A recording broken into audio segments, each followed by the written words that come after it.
Hi YouTube, and welcome back to my channel. It's been a minute since my last video. I think it was May. It's been a while.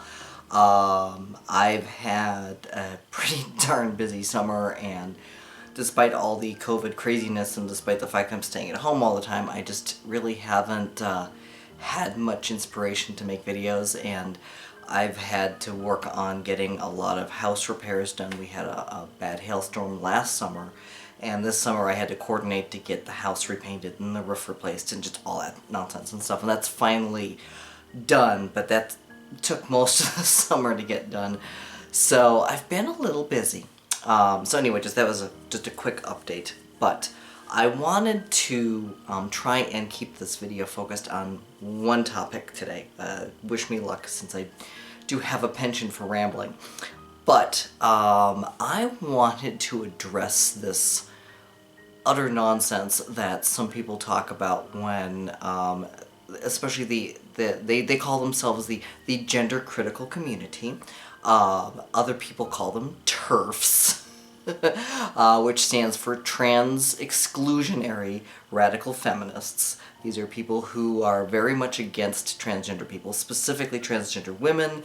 They don't want transgender women invading women's spaces and just, ugh. Okay. Anyway, before I get too far off on that topic, one of the things that they keep talking about is, you know, that they're trying to fight against the transgender agenda.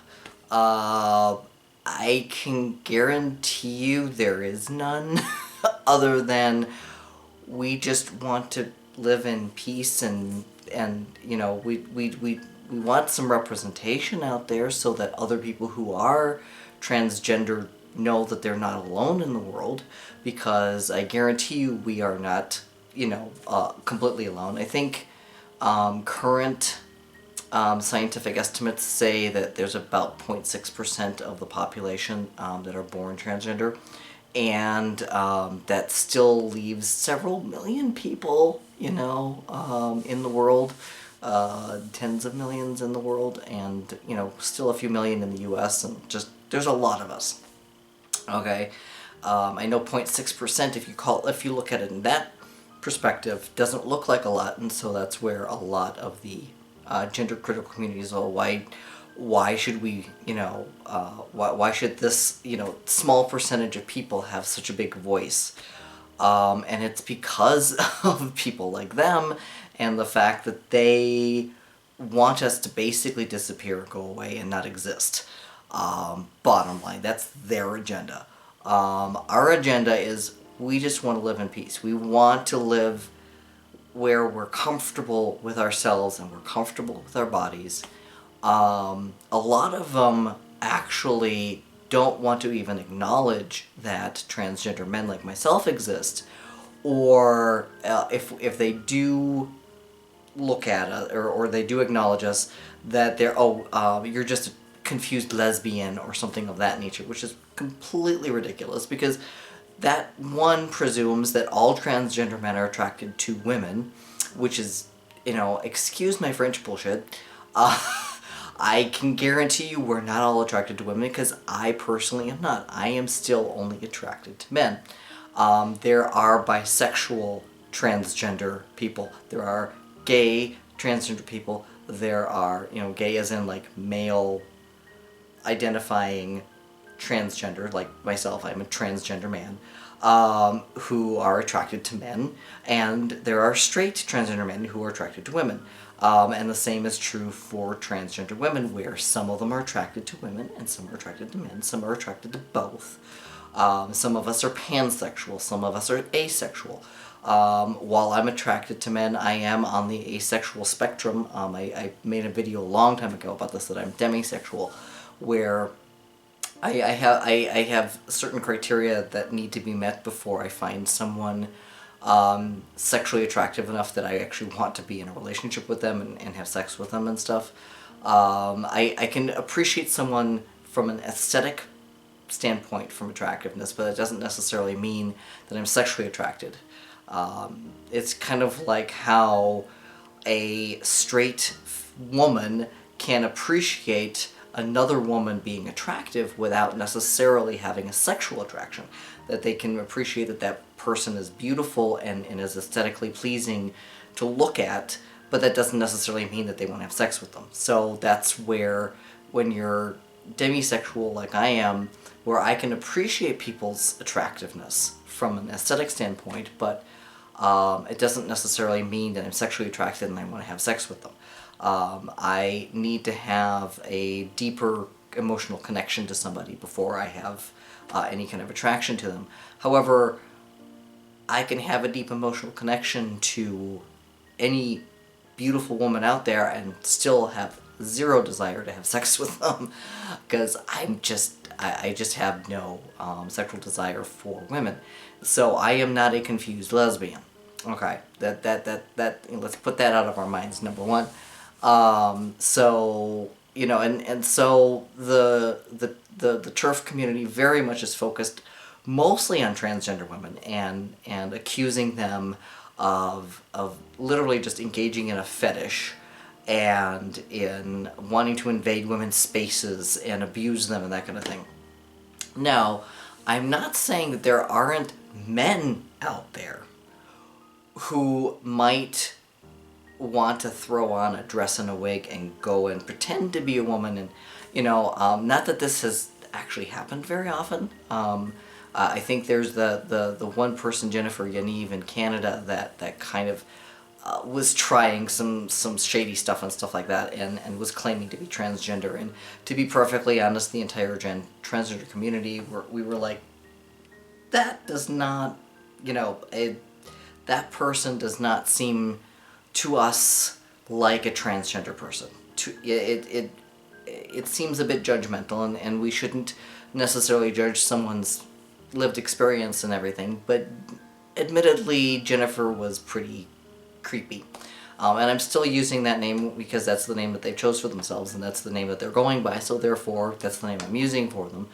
But I'm using they, them because I'm like, you know, the stuff that they've done and the lawsuits that they've brought, it was very hinky, and it definitely reflected poorly on the entire trans community, I will admit. However, that's one person. That is one example. You do not see hundreds or thousands of us going around, especially trans women, going around trying to creep on women's spaces and trying to molest women and that kind of thing.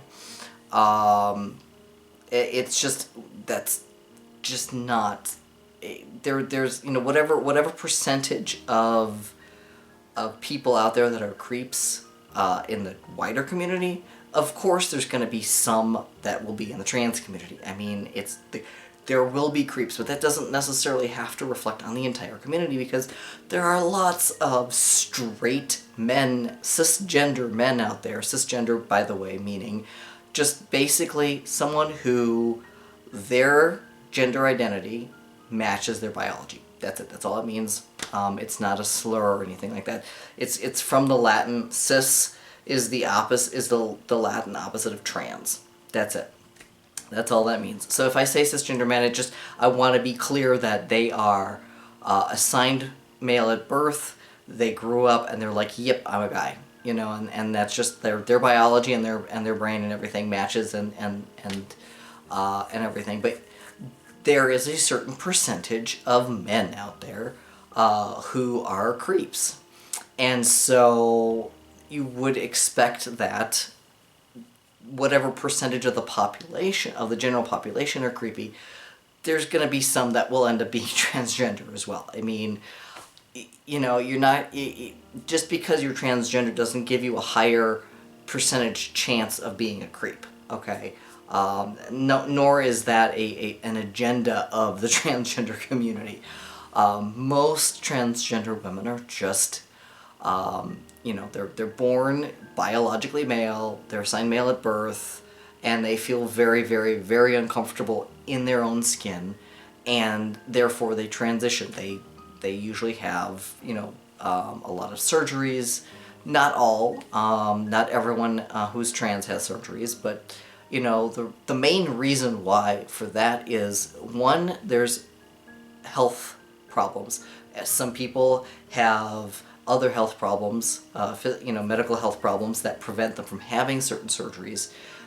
So therefore they can't. Like the surgery would kill them, and so that's not an option for them.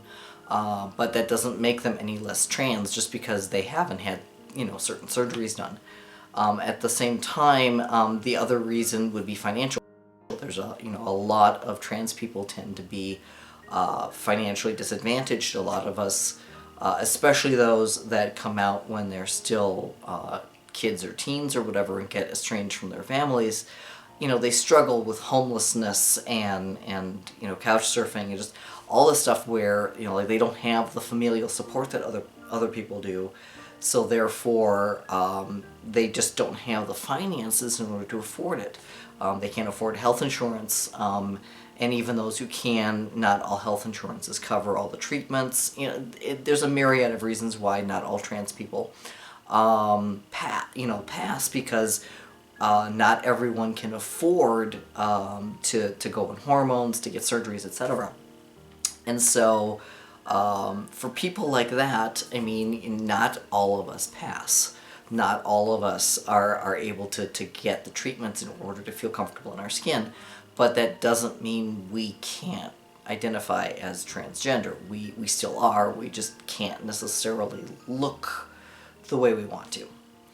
And that brings me to another point of the trans agenda of trying to trans our children and everything. Which is, again, excuse my French, bullshit as well. No one is recommending that a child who happens to, let's say a little boy decides he wants to dress up as a Disney princess for Halloween, and all of a sudden we're dragging them off to get hormones and surgeries. No. If a parent is doing that, I do hope that medical professionals will intervene and stop them, because that is not okay. And as a trans person, I'm horrified by anyone suggesting that that would ever happen. That's not to say that there aren't crazy parents out there who might do that, but that should not be encouraged.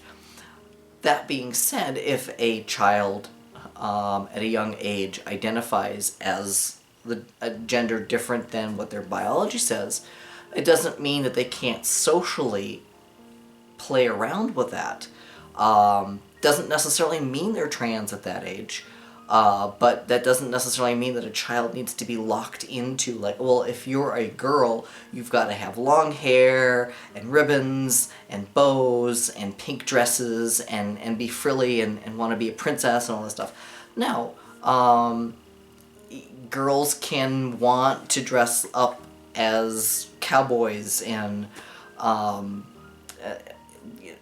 be, or play with little soldiers or whatever, and have their hair short, and prefer blue over pink. Doesn't mean they're trans, okay? Does mean that they're kind of trying to explore their gender.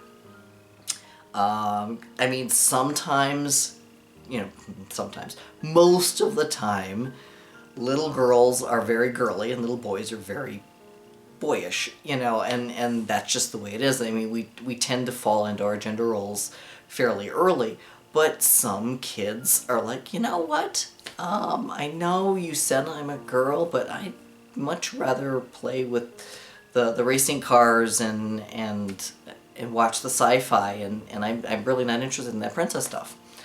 And that's just, kids explore and want to understand these things. And I think it does not harm them to let them indulge in that. Doesn't mean they need hormones, doesn't mean they need surgery, doesn't mean they're trans. Just means that they're trying to explore their world and stuff. And now, if this persists as they get older, and their biology does seem to cause them significant emotional pain, then, therapy. Absolutely. I am a big advocate of anyone who's trans go through therapy. I went through therapy. I wanted to make sure that what was going on up here with me was what I thought it was. I self-identified, but that doesn't mean I was necessarily right about it. And so I explored everything with a therapist, and I went through and we talked about my childhood, and we talked about a lot of different things. and we came to the conclusion that yes, I am trans, and not just a tomboy or whatever. Which is what I kind of called myself for a long time. Is I called myself a tomboy, just because I did tend to prefer being more masculine on a lot of levels, even though I did try to wedge myself into being female for most of my life, because that's what I was kind of told that I needed to be. So I grew out my hair, I wore makeup, you know, all that jazz. But it didn't stick.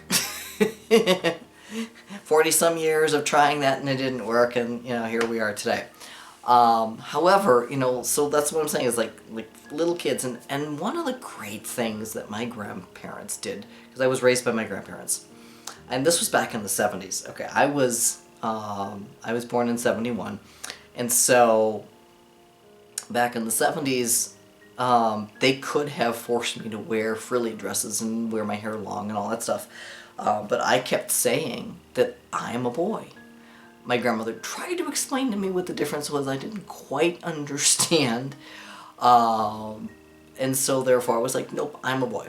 And so my grandmother, and thankfully my grandmother was very understanding about it, and she was like, all right, well, let's, you know, you want short hair? Fine, we'll cut your hair short. So I had very short hair.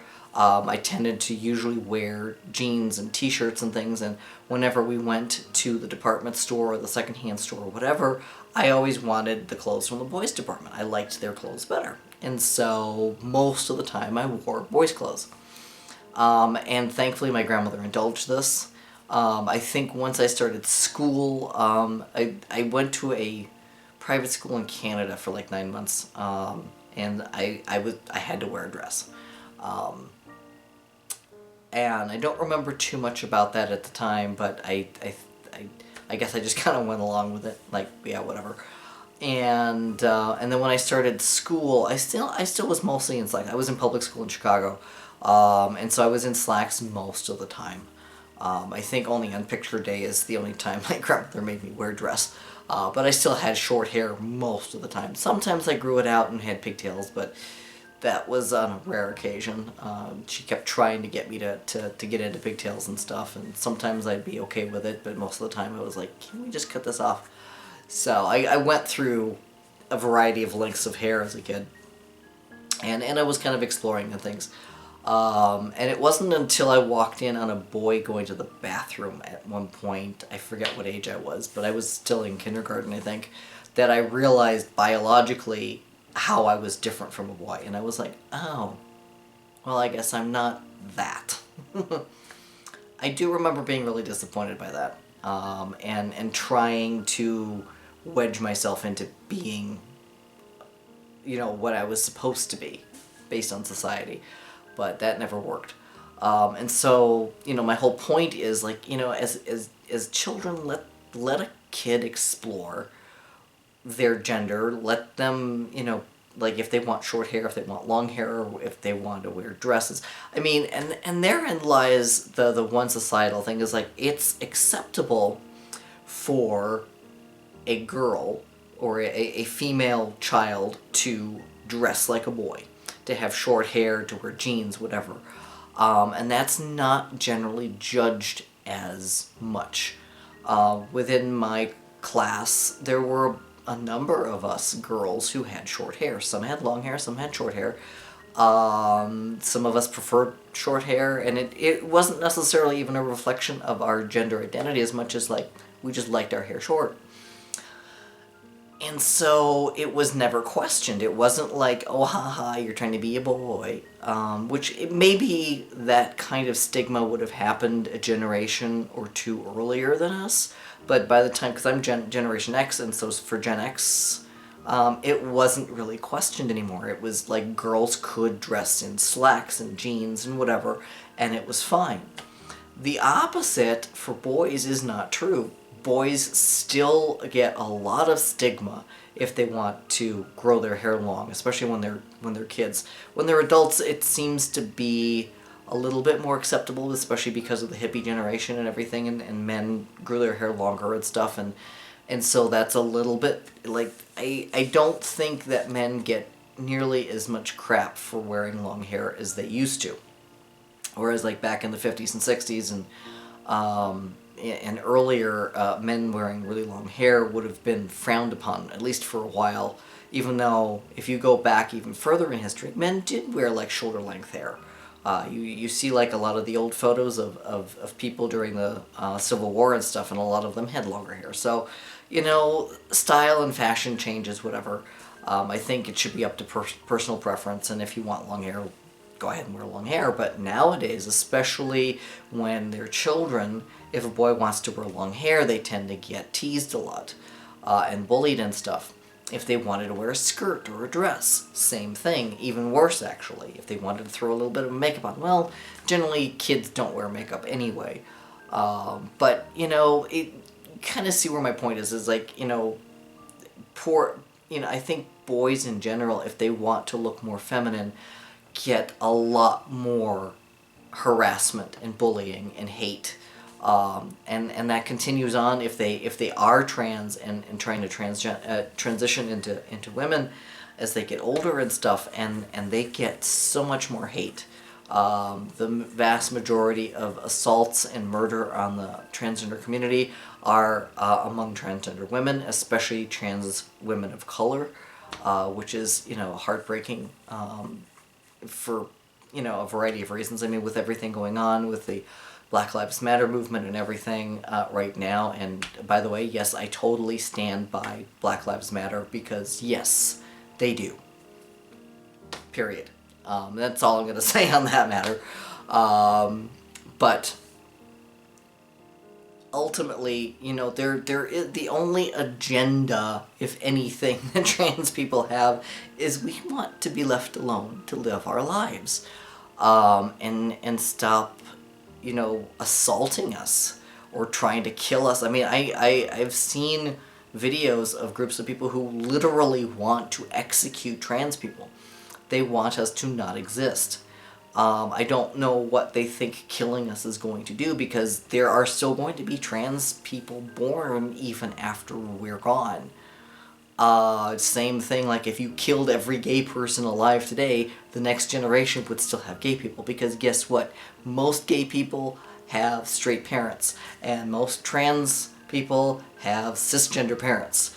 You know, it's not something that's passed along from father to son or mother to daughter or whatever.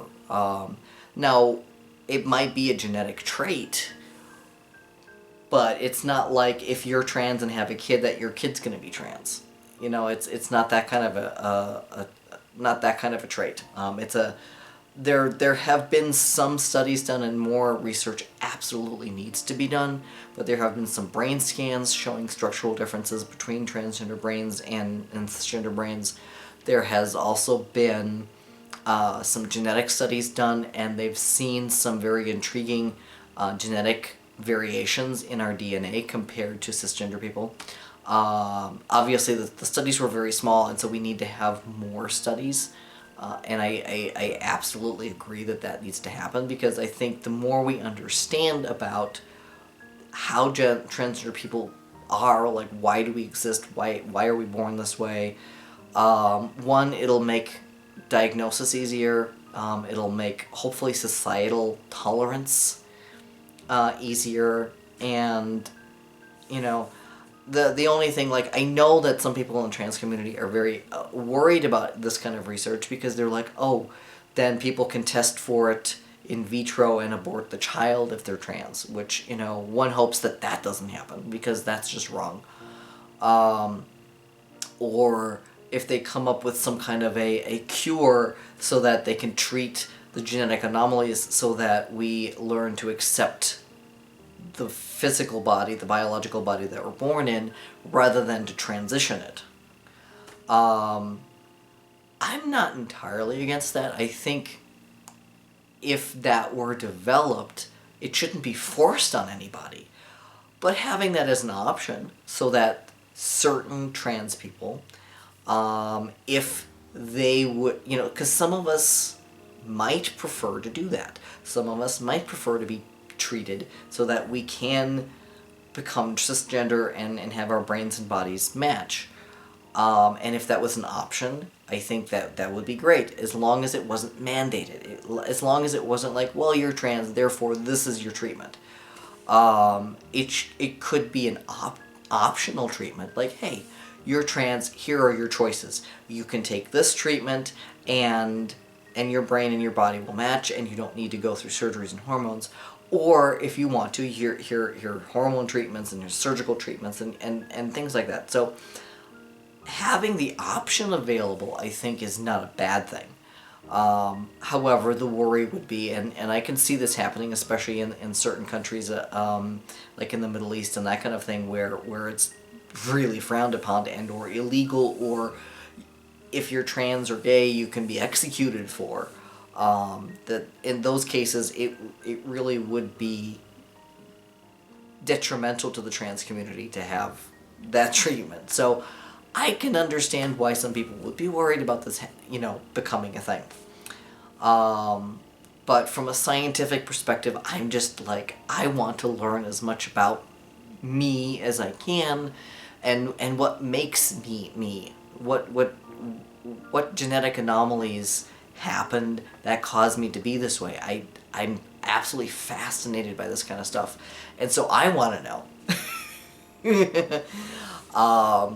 So there's pros and cons to that kind of research, but I think research ultimately does need to happen, so that we have a better understanding of what makes us trans, and how we can best move forward as a community. But anyway, so that's most of my points. I think the only other point I would want to make is that the view of the gender critical community looking at transgender women specifically as being fetishists.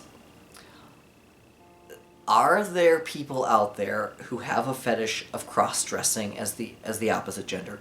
Yes, that does exist. There are some people who sexually get off on... So there's men who sexually get off on dressing as women. There are women who sexually get off dressing as men.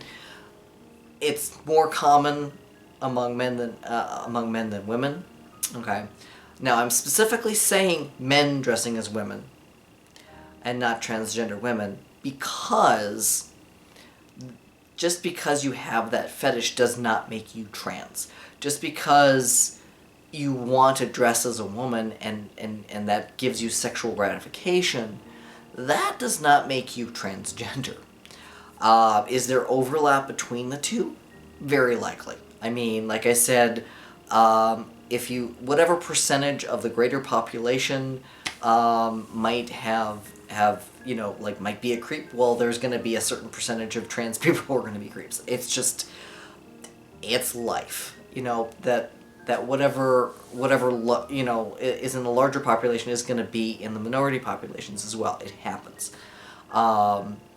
But just like the whole point of like Black Lives Matter, just because one black person goes out there and commits a robbery or a murder doesn't mean that every single black person is a thief or a murderer. You cannot judge the actions of one person against an entire population. Well, the same thing is true for trans people. Just because there's going to be one creep out there doesn't mean that all of us are creeps. It's just there is no correlation between creepy behavior. I mean, we've proven this already with pedophilia and homosexuality. I mean, for the longest time, homosexuals were considered pedophiles. Like, if you're homosexual, you're a pedophile. It was just like, people just made this connection, and it was just like this thing where, if you admitted you were gay, you were out there molesting children, and it was like, no. That is very much not true. Now, and there are a lot of child molesters out there that, okay, yes, they will prey on same-sex children, but they're attracted to children. It's not a gender thing. It's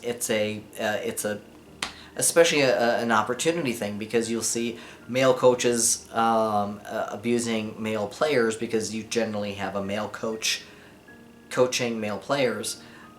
You have priests you know, who tend to be with altar boys. You don't have, you know, altar girls and stuff, and so that, you know, it's an opportunity. Like, I'm attracted to children. You are a child. You're all boys, so therefore I will molest a boy. So being gay does not make you a pedophile. Even being a pedophile, some pedophiles might have a gender preference, but again, it's you know, correlation does not imply causation. So just because there's a correlation of a lot of male children being molested by males doesn't mean that all gay people are child molesters. I'm hoping I make sense about that. So the same thing is true with the trans community. Just because there's one Jessica Yaniv out there being creepy in women's bathrooms doesn't mean, you know, doesn't prove the argument of, oh yes, anyone who's a transgender woman is just trying to invade women's spaces so that they can, you know, attack women and that kind of thing. So, you know, this is not a thing, this is not a part of our agenda, this is not part of our community. Are there creeps out there? Absolutely. Are there fetishists out there? Absolutely. Does that mean it makes them trans? Absolutely not. And I wish that people would stop generalizing so much, because that's where a lot of the problem comes into place. Is that they're taking small examples of small occasional instances that have happened and applying it to an entire community. And this is an unfair thing to do. And they don't like it when we do it to them. So why do they think it's okay for them to do it to us? Alright. I think I've made my point with this video, and I stayed mostly on topic. So thank you for joining me, and until next time, take care. Bye-bye.